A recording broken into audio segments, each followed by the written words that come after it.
오늘 잠언 4장 본문의 말씀은 아버지가 아들에게 하는 훈계라는 내용으로 시작하고 있습니다. 물론 아버지가 아들에게 전하는 교훈이라고 해서 어머니가 배제되는 것도 아니고 아들들이라고 해서 딸들이 배제되는 것도 아닙니다. 이제 부모를 대표해서 아비라는 표현을 쓰고 있는 것이고 이제 자녀들을 대표해서 이제 아들들이라고 말하고 있는 것이죠. 이 부모가 자녀에게 전하는 이 교훈은 갑작스러운 것이 아닙니다. 지금 잠언의 저자가 지금 내가 가르치는 이 교훈의 기원이 어디에 있느냐, 어떻게 설명하고 있습니까? 오늘 본문 잠언 4장 3절 4절 말씀을 우리 다시 한번 읽도록 하겠습니다. 우리 잠언 4장 3절 4절 말씀 함께 읽겠습니다. 나도 내 아버지에게 아들이었으며 내 어머니 보기에 유약한 외아들이었노라. 아버지가 내게 가르쳐 이르기를 내 말을 네 마음에 두라. 내 명령을 지키라. 그리하면 살리라. 아멘. 저자가 먼저 무엇을 이야기하고 있습니까? 자신 역시 자신의 부모 앞에서는 아들이었고 자신의 아버지가 내게 가르치기를 그 가르침을 마음에 두고 명령을 지키면 네가 살리라 말씀하셨는데 이제 내가 그것을 너에게, 나의 자녀에게 다시금 전한다라고 이야기하고 있습니다. 지금 오늘 본문 4절에서부터 9절까지의 내용은 어떤 것입니까? 자신의 아버지로부터 들었던 그 말씀을 그대로 인용하여 다시금 전하고 있는 것이죠. 아버지가 그렇게 할 수 있는 이유는 아버지가 나에게 가르쳐준 그 말씀대로 내가 살았을 때에 그 아버지의 말씀처럼 내가 복을 누렸을 때 네가 살리라고 말씀하셨던 그 말씀이 내게 이루어진 것들을 경험했을 때 내 자녀에게 또다시 전할 수 있는 것이죠.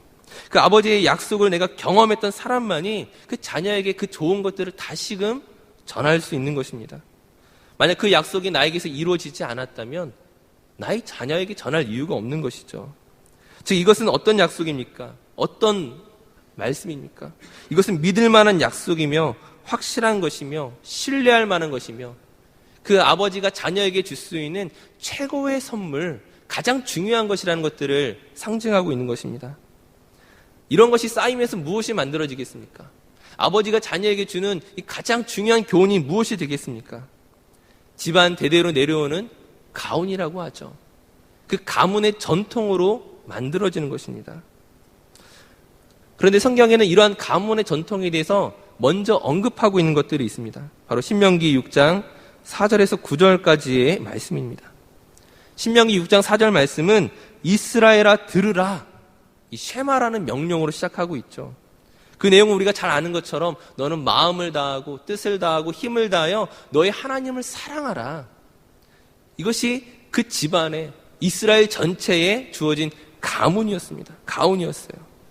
근데 이 명령을 지킬 때에 너 혼자만 지킬 것이 아니라 너희 자녀에게 이것들을 가르치라고 말씀하고 있습니다. 신명기 6장 6절에서 9절까지의 말씀을 우리 한번 다시 한번 교독하여 읽도록 하겠습니다. 신명기 6장 6절에서 9절까지의 말씀입니다. 우리 자막에 있는 말씀을 함께 읽겠습니다. 제가 먼저 읽겠습니다. 오늘 내가 내게 명하는 이 말씀을 너는 마음에 새기고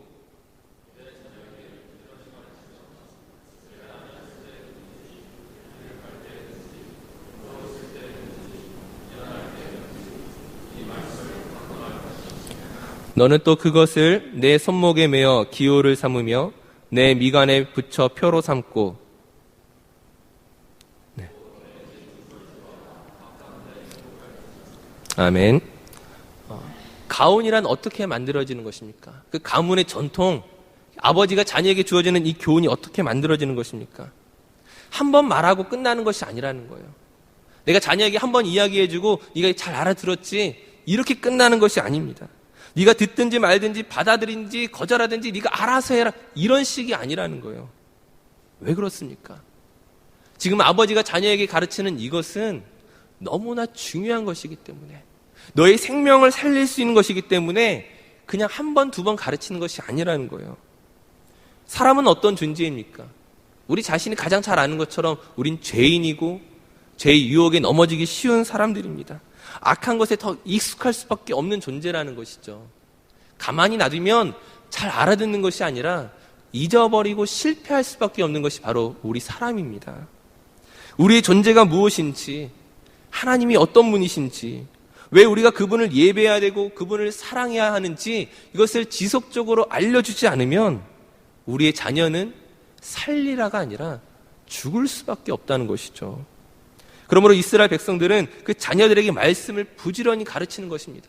집에 있을 때든지 길을 갈 때든지 말씀을 가르치고 내 미간과 손목에 표를 붙이고 그 문설주와 그 바깥 문에 그 모든 말씀을 기록함으로써 항상 그 말씀을 들을 수 있도록, 그 말씀을 외울 수 있도록, 그 말씀을 가지고 살아갈 수 있도록 끊임없이 가르치는 것이었습니다. 그것을 통하여 무엇이 만들어집니까? 하나님을 사랑하라는 그 교훈과 그 가르침이 그 마음에 새겨지는 것이죠. 자, 그렇다면 이러한 신앙의 유산을 언제까지 가르쳐야 되겠습니까? 언제쯤이면 이 자녀가 이제 그만해도 됐다. 언제쯤이면 이 자녀가 이 모든 말씀을 다 받아들였다. 이렇게 알 수가 있겠습니까? 오늘 앞서 읽은 신명기 6장 6절의 말씀에 오늘 내가 내게 명하는 이 말씀을 너는 마음에 새기고라고 이야기하고 있습니다. 마음에 새긴다는 것이 무엇입니까?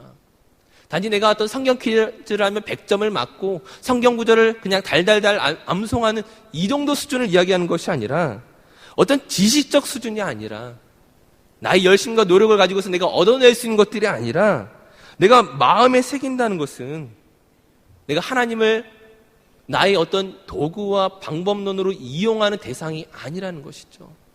마음에 새긴다는 것은 나의 뜻과 하나님의 뜻이 같다는 것인데 나의 뜻에 하나님을 맞추는 것이 아니라 하나님의 뜻에 나를 맞추는 것이 바로 마음에 새긴다는 것입니다.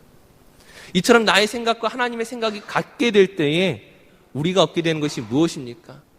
그것이 잠언의 저자가 말하고 있는 지혜이죠. 너희는 지혜를 얻으며 명철을 얻으라. 이것은 무엇입니까? 내 인생의 주인이 내가 아니라 내가 원하는 대로 살아가는 것이 아니라 내가 살아가는 방식이 하나님을 끌고 오는 것이 아니라 우리 인생의 참된 지혜는 하나님의 뜻에 나의 생각을 맞추는 것입니다. 하나님의 인도하심 속에 내가 순종하며 따라가는 것이 우리의 지혜이고 명철이죠. 그러므로 이 지혜를 얻기 위해서는 오늘 본문 6절 말씀에 그를 사랑하라. 8절 말씀에 그를 높이라. 하나님께 모든 우리의 생각과 관심을 집중하는 것들이 필요하다는 것이죠. 바로 그때 그리하면 살리라는 그 아버지의 교훈이, 아버지의 가르침이 나의 삶을 통하여 열매를 맺게 되는 것입니다. 이러한 이스라엘 백성들의 신앙적 전통은 이 잠언의 저자가 자녀에게 가르치는 이 교훈은 오늘 우리에게도 똑같이 적용되고 똑같이 요구됩니다. 하나님을 사랑해야 하며 그 하나님의 뜻과 인도하심 속에 우리의 생각과 걸음을 맡겨야만 합니다. 오늘 내게 주신 그 사랑하는 가족들에게 이를 가르침으로써 정말 믿음의 가문을 만들어가는 것이 오늘 우리에게 주어진 또 하나의 책임일 것입니다. 근데 이 모든 것들을 만들어감에 있어서 가장 문제가 되는 것이 무엇이겠습니까? 가장 큰 문제는 우리 자신이 우리의 자녀들에게 참된 믿음의 모범을 보일 만한 사람이 아니라는 거죠. 우리에게 하나님의 은혜가 있지만 하나님의 도우심을 경험하였지만 또한 우리가 그 하나님을 사랑하는 믿음이 우리에게 있지만 그러나 우리의 자녀들 앞에서 우리가 정말 참된 믿음의 삶을 살아가고 있느냐 질문한다면 쉽게 대답하기가 힘들다는 거예요. 왜 그렇습니까? 하나님을 사랑하는 것이 진짜인데 그럼에도 불구하고 우리 안에 어떤 마음들이 있습니까? 하나님보다 세상을 더 사랑하고 세상에서 어떤 것들을 얻으려고 하고 성공을 기대하고 말씀을 듣고 기도하기보다는 세상의 즐거움과 재미에 더 익숙한 우리 자신을 우리 스스로가 너무 잘 알고 있다는 거예요.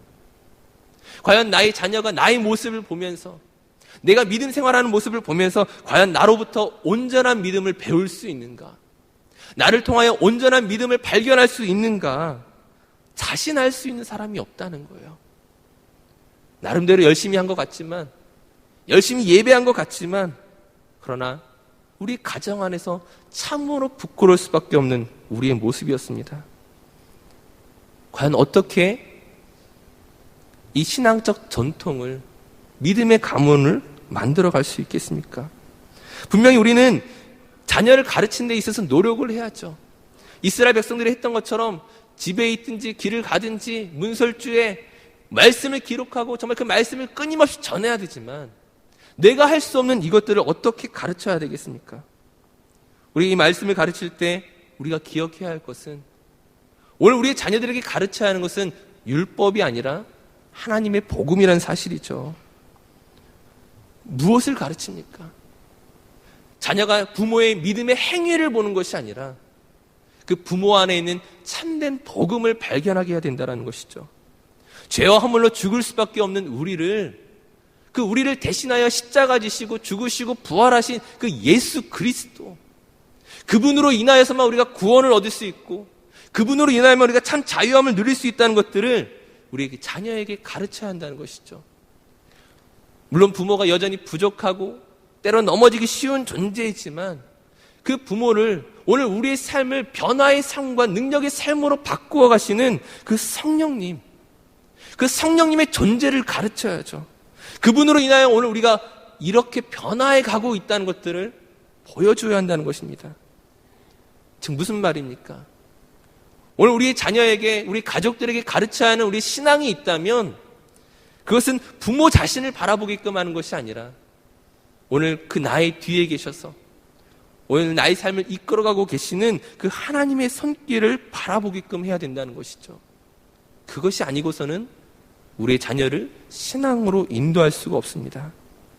오늘 말씀의 결론을 맺으면서 앞에 있는 저나 여러분이나 우리는 신앙적으로 완전한 부모가 될 수가 없습니다. 그런 노력을 해야 되지만 그렇게 만들어 갈 수 있는 존재들이 아니라는 것이죠. 하지만 이 일들을 누가 하시겠습니까? 내가 하는 것이 아니라 하나님께서 하실 것입니다. 성령께서 저와 여러분을 통하여서 믿음의 가문으로, 믿음의 성도로, 믿음의 그리스도인으로 우리를 인도해 가실 것입니다.